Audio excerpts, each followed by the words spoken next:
Good morning! Today we are talking about all of the things that you need to do before you become an expat or digital nomad. So if you know us, you know that we are selling everything to travel the world full-time as digital nomads and expats. So that's why we are making this video as we go along and do the things that we need to do before we leave. There are 4 things we are going to talk to you today about. 1 being medical, 2 is banking, 3 is electronic, and 4? Personal. Oh, personal.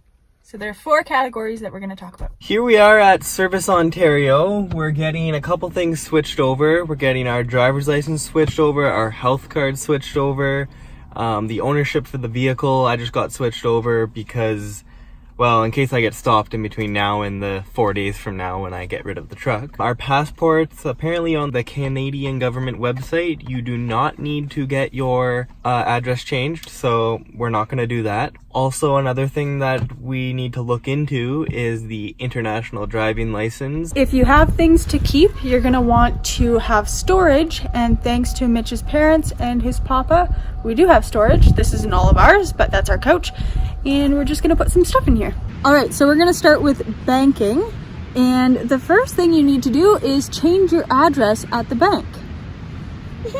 One of the next things, you should probably look into getting some travel credit cards. You can get a lot of reward points from them, just from your everyday purchases, and it really does add up. It doesn't seem like they give you much, but honestly, over time, it really does. Yeah, and if you open up quite a few of them, if you're like okay with that, you can get a lot of rewards. Like startup bonuses too? Yeah, that's what I'm talking about. But we have been opening up a few, and we're actually looking at getting a few in the United States because the United States credit cards have a lot more perks than the Canadian ones. So we're going to try and do that as well, but we have to build up credit. So if that's something that you want to do and you're maybe Canadian or something, if you're Canadian or something, then definitely look into that. Another thing that you need to do is cancel all of your bills, all of your mailing that might be going to your old address because you will no longer be there. So if you have a family member that will allow you to use their address, that would be really great. We have Mitch's parents who are letting us do that, which is very nice of them. So what we did is we did mail forwarding, right? Yeah, so all the mail that would normally go to our old address is now going to go to the new address. We have mail from like so many different things that I switched everything that I can remember, but I know I definitely did forget some. So I just bought the mail forwarding. It was $100 for 1 whole year, and I'd rather just spend $100 and be safe than sorry. So along with that, you want to stop all of your subscriptions. That's something that we still have to do, but anything that you're not going to be using, like a gym membership or any other kind of subscription, like we have the Dollar Shave Club, right? Yeah. So we have to stop that while we're gone. But other than that, like if you have magazine subscriptions and stuff. One more thing when it comes to banking is to let them know that you're traveling because they will put a hold on your credit cards and nobody wants that. And then along with that, also, if you want to, you can look at credit cards or debit cards that don't have foreign exchange stuff. So it doesn't give you like fees. Yeah, less fees when dealing with foreign currencies. Yeah. When it comes to personal, there's your visas for entering countries. Now, if you don't know which country you're going to go to, well, you can only do so much. Just lost my hat. I gained one. Okay. This is why we usually do it when he's sleeping. Yeah. Literally. Okay. For visas, now, if you don't know which country you're going to, you can't really apply for your visa ahead of time, but if you do know which country you're going to be going to, you can definitely look into your visas. As you may know, some of them are 30 days, some of them are 21 days, some of them are 6 months, so however many days that is. And then sometimes you have to apply to visas like before you get there, and then sometimes you have to do it like on the plane. So definitely, if you know where you're going, make sure that you you need to look into it first. Yeah. And make sure that if you have to get a visa, then you do it ahead of time so that you're not like scrambling and can't get it when you're there. When it comes to electronic, you want to make sure that your cell phone is unlocked.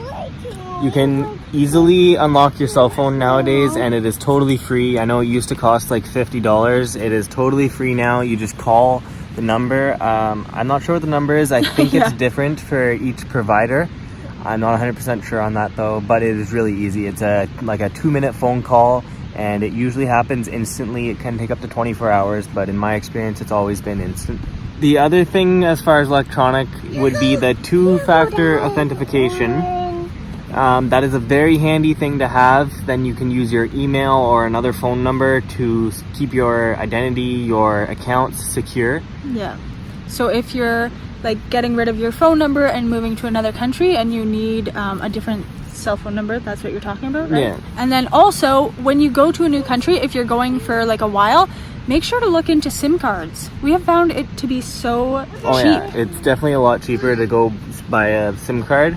Most Canadian plans you can buy the roaming data, but that's pretty expensive. You're looking at it anywhere from $6 a day to up to $12 a day.